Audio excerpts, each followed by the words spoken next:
Educação em tempos de isolamento social. Neste Rio TV Debate virtual, vamos analisar as iniciativas para manter o ensino longe das salas de aula. Os nossos convidados são o vereador professor Célio Luparelli, a professora da Faculdade de Educação da UERJ, Márcia Taborda, e a subsecretária de Ensino da Secretaria Municipal de Educação, professora Regiane Faria. Bom, muito obrigado pela participação de todos vocês. Eu gostaria de começar perguntando, de uma forma geral, a todos os participantes, uma análise desse momento de isolamento social e das iniciativas da rede pública de ensino. Começando com a Regiane. Boa tarde a todos e todas.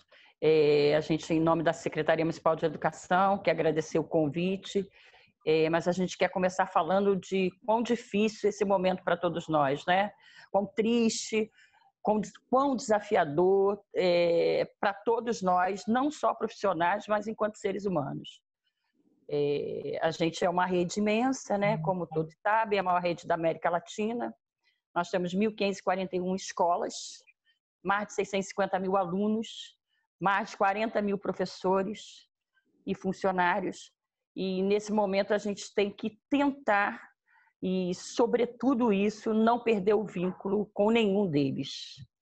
Então, a nossa primeira iniciativa é de manter o elo entre a escola, o professor, a comunidade escolar, a direção, o funcionário. Então, essa é a nossa maior e melhor tentativa. Então, nós começamos com um aplicativo, né? Nós já produzimos o material que a gente chama de material didático carioca. Nós já produzimos esse material, que é um livro, é feito por professores da rede. Então, a gente disponibilizou esse material através de um aplicativo que já teve mais de 3 milhões de acessos no Brasil e fora do Brasil. A gente vem caminhando com muitas iniciativas. A gente, através da Multirio e do portal da Multirio, seja Instagram, seja YouTube e outras formas midiáticas, a gente também está disponibilizando um material, esse mesmo material didático carioca e o material complementar escolar.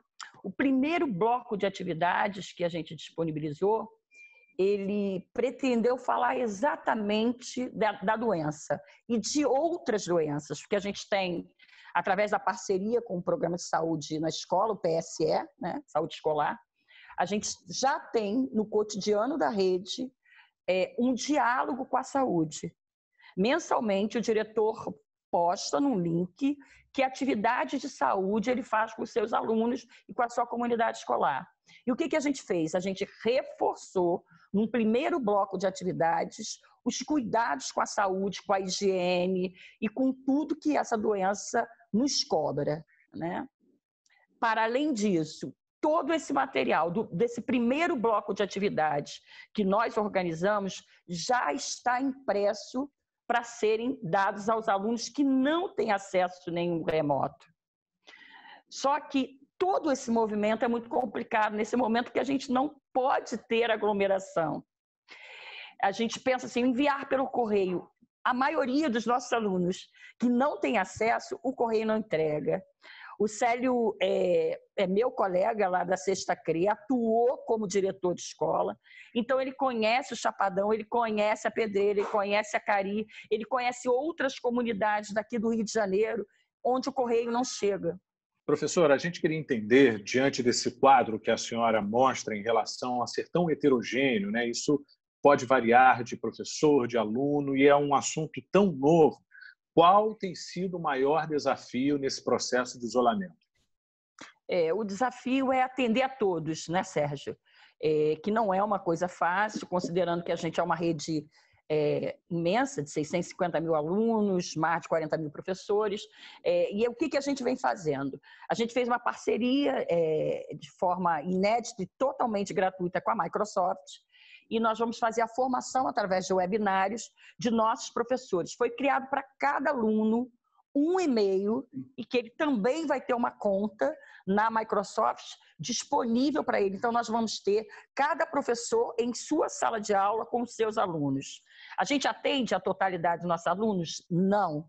né? Então, a gente tem todo um trabalho. Quando a gente voltar, já tem impresso todos os blocos de atividades que nós fizemos, disponível em cada coordenadoria, nas 11 coordenadorias. E assim que nós tivermos condições seguras, em termos de saúde, para que isso aconteça, isso acontecerá. Então, nós estamos trabalhando, nós já temos muitos profissionais inscritos para essa formação, né, de utilização das mídias, e o que a gente quer é tentar chegar mais perto. Professora Márcia, como é que você analisa justamente esse ensino remoto num período de isolamento social? É um desafio para todas as partes, né? Professores e alunos. Sim, o uso da tecnologia ela já vem sendo discutido há muito tempo, né? São os dilemas de quem trabalha com essas temáticas. E, nesse momento, se intensificou por conta da não possibilidade de atividades presenciais. Então, é uma discussão antiga, é uma discussão já cara para quem trabalha dentro desses eixos e que requer uma série de reflexões sobre as incorporações nesse momento de pandemia, né? Eu costumo dizer que existem as vantagens do atraso. Então, de um certo ponto, é muito interessante que a gente observa utilizações extremamente inusitadas. E fiquei muito feliz com a fala da professora Rejane relatando sobre o que está acontecendo na Secretaria Municipal do Rio de Janeiro. Mas a gente tem observado também algumas incorporações que vão contra o que tem se discutido hoje em termos de linhas pedagógicas mais contemporâneas, né? Então, de uma certa forma, a gente acaba identificando, acabam sendo evidenciadas pedagogias extremamente tradicionais no momento em que são incorporadas essas tecnologias no cotidiano dessa pandemia. E aí eu vou exemplificar. Existem algumas iniciativas que, embora utilizem recursos extremamente avançados, que a gente sempre discutiu a importância de serem utilizados, mas as concepções pedagógicas que embasam essas utilizações são extremamente arcaicas, que se baseiam unicamente na transmissão de conteúdo, né? Então, você utiliza um recurso enorme, mas de uma forma extremamente subutilizada, digamos assim. E isso tem sido um desafio para todos os níveis da educação, desde a gente falar da educação infantil, né, do ensino fundamental, do ensino médio e do ensino superior. Então, é uma discussão que tem acalorado muitos docentes, que tem sido, inclusive, evidenciadas algumas posições extremamente polarizadas entre o não faço nada ao faço a EAD tradicional, sem pensar no meio do caminho, em propostas que se adequem à nossa realidade, se adequem à viabilidade técnica e, sobretudo, às realidades desses espaços. Eu penso que toda vez que a gente pensa, que a gente identifica uma proposta de utilização de tecnologia, primeiro a gente precisa pensar nos pressupostos, né, que estão balizando essa utilização. E segundo, na viabilidade. Então, pensar em utilizar, por exemplo, a webconferência com alunos que não tenham acesso à internet é um equívoco, mas nem por isso a gente vai deixar de utilizar e pensar em outras estratégias. Então, assim, é um momento de muita reflexão, de muita ponderação, a gente tem que ter muita calma, a gente precisa se manter sãos fisicamente, mas, sobretudo, mentalmente, né? Então, é avaliar o quanto que esse impacto, inclusive, ele tem demandado para as famílias. Então, pensar em todo esse cenário na hora em que a gente efetivamente vai trabalhar com essas possibilidades de utilização de tecnologia dentro desse contexto. A senhora tocou num assunto importante, que é a questão da tecnologia. Hoje a gente sabe que a realidade dos lares brasileiros não é a de tecnologia e acesso à internet. Como que isso se dá na prática? Ou seja, como garantir que esse ensino chegue até essas crianças em áreas onde falta tudo, até muito a questão da tecnologia nem chega a preocupar as famílias nesse momento. Como é que a gente consegue pensar em ensino no momento desse? Excelente a sua pergunta, Sérgio. Acho que isso é uma questão que hoje tem que ser muito pontual e tem que se discutir, inclusive, no âmbito das políticas públicas, né? Pensar na questão do acesso democratizado. Isso já vem sendo falado há muito tempo, mas muito restrito às pessoas que discutem essas temáticas. Então, acho que hoje isso fica muito evidenciado, né? O acesso desigual E aí são todas as condições de vida, que não são exatamente só da tecnologia. As famílias que hoje não têm o que comer, a tecnologia ela é completamente dispensável. Mas é preciso pensar, e aí aproveitando o debate nessa casa, a questão das políticas públicas. O que a gente pode fazer? O que a gente tem feito na universidade é o contato com as operadoras no sentido de tentar viabilizar o acesso gratuito aos nossos alunos. É preciso considerar que hoje quem domina o mercado é o mercado privado e a gente não tem políticas públicas nesse sentido. Então, eu penso que isso seja um direcionamento importante que tem sido apontado. Como que a gente vai garantir o acesso equânime a essas crianças que estão em determinados locais, aos nossos alunos que estão em determinados locais, que faltam-lhe todas as condições, né? É pensar tanto nessa infraestrutura quanto na questão dos artefatos. Então, é preciso um investimento em políticas públicas. Agora, nesse momento, é óbvio que não tem como a gente pensar numa ação ampla. A gente vai pensando isso em paralelo. Então, é tentar mapear efetivamente o que a gente pode fazer para conseguir chegar até essas crianças. A professora Rejane, ela tocou num ponto essencial, que é a importância da aproximação dos professores e dos alunos. Eu penso que isso seja um ponto extremamente importante para a gente levar em consideração. Nesse momento, não é a questão do conteúdo, não é a questão da informação que deve ser privilegiado, mas, sobretudo, estar próximos. Nós precisamos estar próximos dos nossos alunos, estar próximos dos nossos professores, enfim, eu acho que as políticas elas têm que ser direcionadas nesse sentido, no acesso, mas, sobretudo, pensando em como que a gente, nesse momento, pode se aproximar, dessa realidade que tem sido tão dura e cruel para todos nós. Vereador, a Márcia tocou num assunto muito importante, que é a questão das políticas públicas. O senhor pode trazer para a gente de que forma que essa política pública pode acontecer daqui para frente, já que para essa situação agora talvez não dê mais resultado tão imediato, né? Mas a gente tem a possibilidade de pensar num futuro, já que durante uma crise é que surgem boas soluções?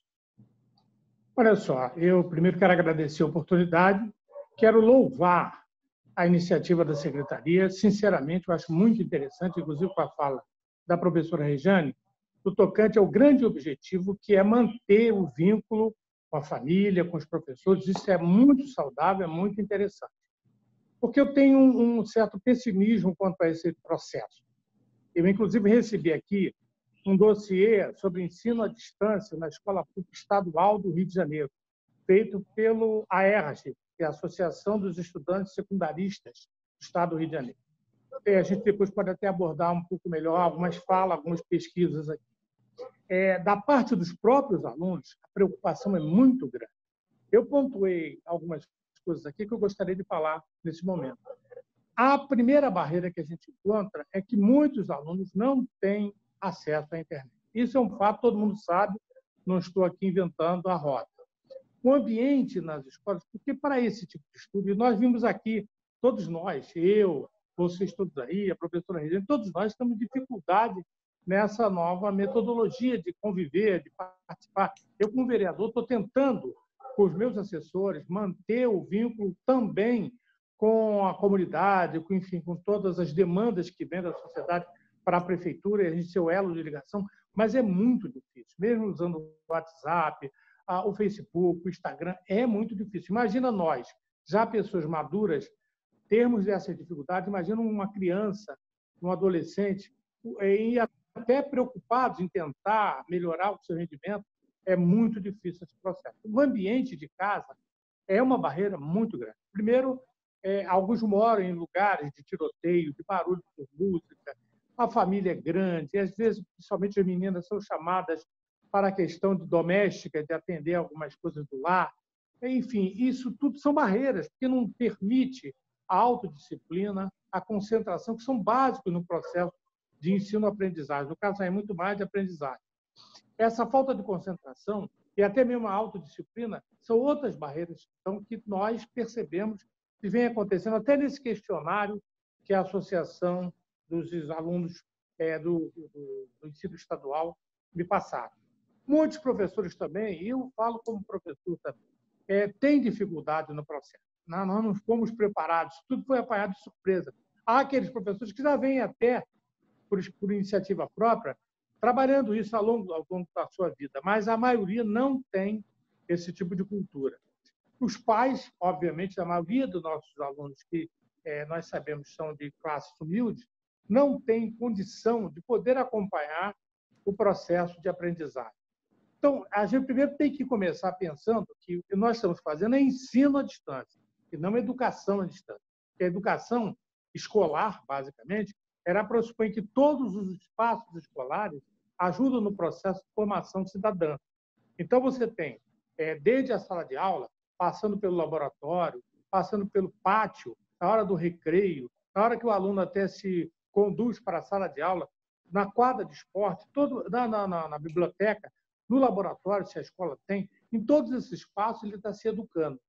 E até mesmo o processo que ele tem de crescer como cidadão, no contraditório que ele tem com outros coleguinhas na escola e também com os professores, para ele crescer no espírito crítico, né? De se posicionar, de poder vencer as barreiras. Isso tudo nós estamos, infelizmente, subtraindo por condição que nós já sabemos da pandemia. Então, eu acho que eu não vejo com muita alegria o processo de educação. Agora, o processo de ensino também, como eu disse, tem todas essas barreiras. Mas o que eu louvo na secretaria, de todos nós temos que lutar, é para manter este vínculo com a família, com o aluno, enfim, com os professores, com os demais profissionais de educação, para que haja até ânimo, senão as pessoas entram em depressão e o processo fica mais dificultoso no retorno, se Deus quiser, breve. Professora Rejane, a gente observou aí no discurso do vereador e também da Márcia de que é importante manter esse vínculo, a senhora também já ressaltou isso. Mas a gente fica também preocupado com o conteúdo, a grade curricular.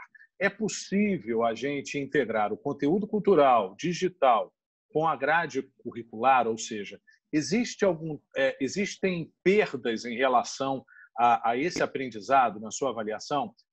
Eu gostaria de uma análise sua. Olha, Sérgio, não há como não perder. O Célio falou bem, ele é professor, ele sabe disso. A mediação, vamos dizer, mais eficaz é a mediação professor-aluno no espaço da sala de aula. Isso a gente não pode tirar nunca esse protagonismo que acontece ali em comunhão, como dizia o mestre Paulo Freire, entre o professor e o aluno. O que a Secretaria Municipal de Educação pretende nesse momento? Reforçar e manter o vínculo da escola com a família. A escola como grande centro de integração em muitas comunidades. A escola, muitas das vezes, Célio também sabe disso, e Márcia acho que sabe também, porque, se eu não me engano, Márcia foi professora em Caxias. A escola, às vezes, é o único referencial do Estado naquele bairro, naquela comunidade. Então, a gente não pode abandonar nosso aluno, a gente não pode abandonar esta comunidade escolar. Nesse momento, o que mais importa é isso. Haverá perda, sim, e nós vamos, enquanto professores, quando voltarmos, amparados por toda uma condição, sobretudo de saúde, né? Recuperarmos esse tempo perdido. Já há, através do Conselho Federal de Educação, do Conselho Municipal de Educação, amparos para que a gente promova esse tempo que se perdeu, né? Porque vai ter perda, sim, não tem como. A gente já está fazendo teleatendimentos com o nosso grupo de psicólogos, de assistentes sociais e pedagogos remotos para professores, para alunos nossos, que esse distanciamento está ocasionando na saúde mental deles. Então, considerar, ignorar que não houve nada, não podemos. Inclusive, já estamos pensando num protocolo de retorno, num grande acolhimento, onde ninguém pode ficar de fora, o aluno não pode ficar de fora, o professor, o funcionário, o diretor. Então, já estamos pensando em protocolos que outros países já fizeram, olhando para eles, mas, sobretudo, olhando para nós mesmos, com as nossas características, e a ideia é voltar num grande encontro. A gente não pode desconsiderar que cada um de nós foi impactado por essa pandemia, está sendo impactado, né? Estamos perdendo diariamente, perder diariamente 600 pessoas. Agora, eu até direciono depois do seu gancho para a Márcia, para uma análise mais macro, né, de como que a gente consegue minimizar essas perdas, ou seja, como estabelecer um conteúdo, Márcia, uniforme, já que as escolas têm diferentes realidades. Eu acho que a gente tem que pensar algumas coisas antes, né? A primeira questão é que se confunde muito o uso da tecnologia com a educação à distância. A educação à distância é uma modalidade, né? Nós, na universidade, nós temos 3 cursos em educação à distância: pedagogia, geografia e biologia. Esses cursos eles são oferecidos via consórcio SEDET. Nós fizemos uma opção institucional por não utilizar a EAD nesse período. Por quê? Por reconhecer as peculiaridades e as necessidades de adequação da metodologia. Então, tem uma série de questões que estão envolvidas. Então, nesse momento, nós não estamos trabalhando com um calendário acadêmico efetivo, mas estamos com as atividades suspensas. Por quê? Porque a gente entende que é um momento extremamente difícil para todos. Já foram colocadas aqui as questões pelo professor Luparelli, pela professora Rejane. Então, é importante que a gente esteja atento que quais seriam, se a gente for colocar na balança, né, se a manutenção de um calendário e o trabalho com os conteúdos programáticos, se são realmente necessários, considerando a nossa sanidade mental. Então, eu acho que isso tem que ser uma coisa que a gente tem que pesar muito, né? O porquê dessa necessidade de cumprimento de um calendário atrelado ao nosso ano civil, digamos assim. O porquê, né? Para que isso? Isso serve para quem? É para certificar? Então, vamos pensar em estratégias adequadas para os nossos formandos, para que a gente não atrase. Mas pensar nessa estratégia de manutenção de calendário, de utilização das atividades remotas nesse contexto, para que elas sejam consideradas como atividades letivas, eu confesso que eu tenho um pouco de resistência quanto a isso. Na universidade, o que a gente tem feito? Além dessa estratégia de aproximação docentes entre nós e dos nossos alunos, nós temos desenvolvido atividades temáticas e transversais por cursos de graduação. Então, essa foi a estratégia que a gente encontrou de estarmos juntos com os nossos pares, com os nossos alunos, trabalhando questões que estão permeando a formação dele, mas sem que sejam efetivamente dentro de um currículo acadêmico. Então, essa foi a nossa alternativa encontrada. Eu penso que cada espaço tem que encontrar as suas alternativas de acordo com as suas peculiaridades, com seus interesses. Então, essa primeira diferenciação da EAD para a utilização da mediação da tecnologia digital em rede é uma questão que a gente precisa separar. Porque porque a expressão de ensino remoto ela é muito ampla, né? Ou seja, a gente acaba confundindo focos dentro dessa realidade, a senhora acredita? Sim, sim. Na realidade, tem várias terminologias e cada terminologia não é só uma questão semântica. É educação à distância, é ensino remoto, é educação online, é mediação tecnológica. Então, cada uma vai por um caminho teórico diferente. Mas, nesse momento, é importante a gente se apropriar da tecnologia para que a gente possa estar próximos, né, para que nós possamos efetivamente não perder o nosso vínculo. Eu costumo dizer que a gente está vivendo um momento de distanciamento físico, e isso não precisa ser um isolamento social, né? O isolamento social é quando eu me excluo da sociedade. Nesse momento, eu estou interagindo com vocês, como se eu estivesse presencialmente. Óbvio que, devido às nossas necessidades, a gente não pode se abraçar, a gente não pode se beijar, e a gente está acostumado a isso, a esse contato físico. Mas eu estou interagindo. Então, essa primeira diferenciação ela é importante, não é só uma questão semântica, tem toda uma discussão por trás. A segunda questão que foi colocada pelo vereador é com relação às dificuldades. Isso é uma questão geracional.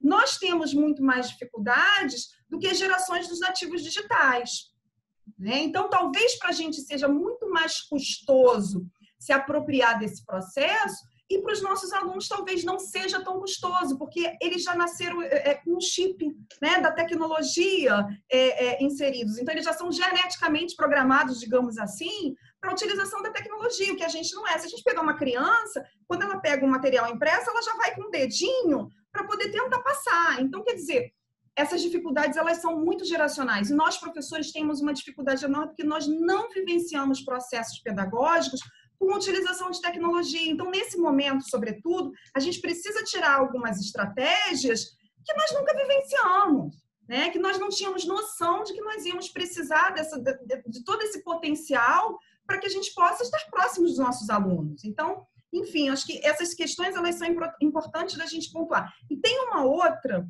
que é muito importante a gente pensar. As fake news elas estão aí, né? E como elas foram disseminadas? Por meio do WhatsApp. Então, eu costumo brincar que a educação ela precisa se apropriar, porque ela também precisa se fazer presente da mesma forma que a Unisap está se fazendo. Né? A gente precisa estar juntos, a gente precisa estar dentro das casas brasileiras para que a gente possa efetivamente estar discutindo essas questões que a Unisap está disseminando. Haja vista aí as questões das fake news sobre os protocolos de coronavírus. Hoje eu já recebi um remédio que vai curar e que vai prevenir. Então, enfim, se apropriar desses espaços e saber utilizá-los. Vereador, a gente observa aí o discurso da Márcia, ou seja, contextualizando a dificuldade em vários fatores, mas a gente tem diferentes estágios da educação. A gente tem a educação infantil, que aí o ensino remoto fica mais complicado ainda. A gente tem os efeitos da pandemia no ensino médio, com a possibilidade da realização do Enem. Eu gostaria, vereador, que o senhor trouxesse para a gente a sua visão, ou seja, a gente estava no início do ano, compromete basicamente 2020 inteiro, né? Exatamente. Nós temos que reconhecer a necessidade que as autoridades pensem nisso. E até as famílias. Nós temos uma dicotomia. Ou nós tratamos da vida, da manutenção da vida, que é o maior bem que nós temos, ou nós vamos pensar no calendário, no ano letivo, em provas seletivas. Então, tem que ter essa questão humana colocada, né, em primeiro plano. Eu creio que o que nós estamos vendo no mundo inteiro, e o Brasil não está fora disso, porque a gente está vendo, é muito séria essa pandemia e nós temos que priorizar, sim, a vida. A questão do calendário escolar e até da possibilidade do aluno ser aprovado em concurso, isso vem depois, porque se ele correr, Deus queira que não, ele não vai ter oportunidade de fazer Enem. Então, é preciso que as pessoas amadureçam isso aí. É claro que ainda não é hora de tomar decisão, mas já é hora de pensar e de não trazer ao aluno, ao adolescente principalmente, a aflição, porque eu tenho aqui depoimentos, como eu disse, de alunos secundaristas que estão aflitos e ficando até doentes.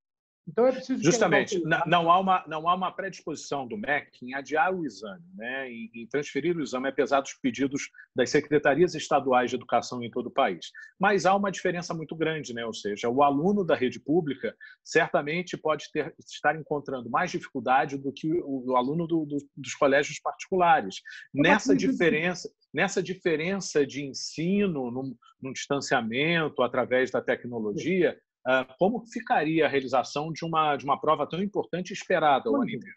Eu, particularmente, não quero me precipitar, mas nesse momento eu acho que tem que se pensar no adiamento desse Enem. Tem que se considerar praticamente 2020 um ano dedicado à saúde e à vida. As outras coisas vêm depois, porque se nós não tivermos saúde e vida, nada mais nós vamos conseguir. Né? Agora, eu queria falar em relação ainda ao bloco anterior. Eu acho que, repito, quero louvar a secretaria, porque se alguma coisa foi importante no dia de hoje para mim, foi ouvir da professora Regiane e da professora Márcia essa coisa importante, que é manter o vínculo com a família, com os profissionais da educação, sejam eles professores ou demais funcionários. Isso é que é o importante nesse momento. E aí, sim, a Secretaria de Educação estará contribuindo muito para uma política pública, porque a gente cobrar conteúdo tradicional, repito, pelo dossiê que eu recebi aqui, é impossível ou muito difícil. Eu também reconheço que o aluno da escola pública, até a maioria, na totalidade, tem mais dificuldade. E quanto mais menor a idade, mais dificuldade, não tem autonomia. Então, isso tudo tem que se levar em conta. Mas o ensino tradicional, a passagem de conteúdo, me parece que hoje não é a prioridade. A prioridade é essa aí, manter o vínculo.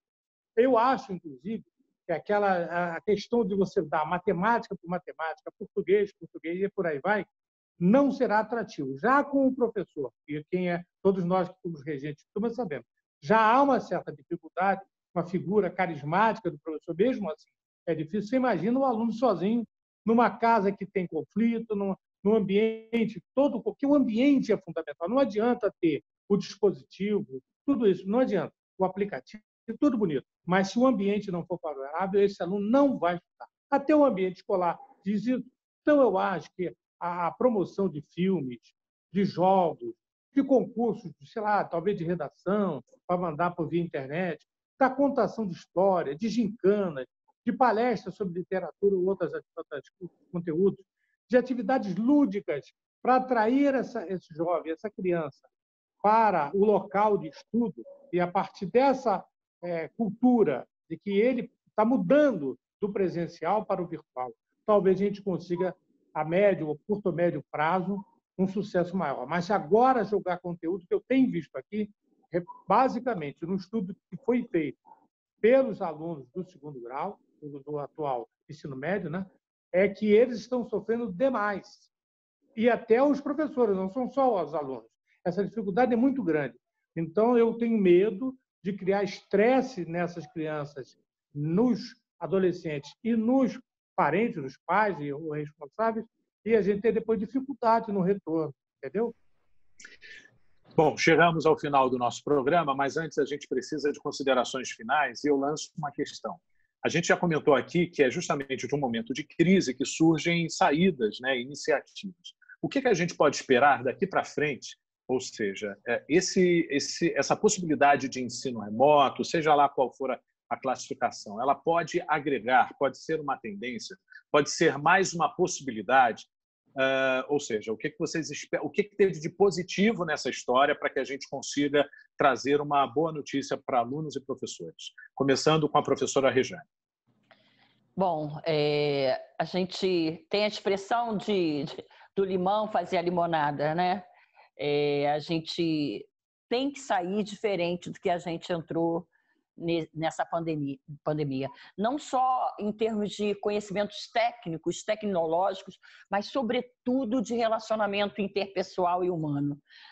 Eu tenho ouvido de muitas pessoas o quanto o papel do professor é importante, a falta do professor, de sua mediação, do seu afeto junto. A gente tem crianças sofrendo por conta desse afastamento. E todos nós estamos sofrendo.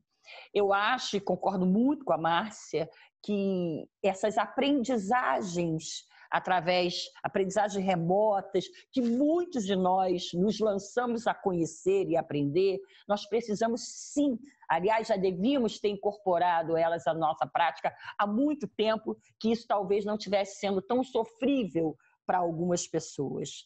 Temos que aproveitar, aprender com o momento, sobretudo, eu acho que essa pandemia nos ensina o quanto interdependemos uns dos outros, o quanto, se estivermos juntos e cuidando e olhando para o outro com empatia, com solidariedade, com amor, isso faz a diferença.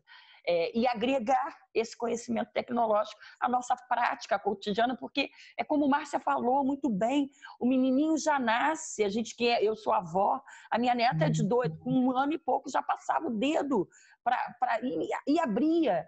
E a tecnologia, ela é acessível a todos, né? As crianças com dificuldades, que nós não podemos esquecer, as crianças com deficiências, essa tecnologia também atende amplamente. Então, devemos sim aproveitar o momento, um infeliz e triste momento, para nos tornarmos pessoas melhores e profissionais melhores. Eu agradeço a participação. Professora Márcia.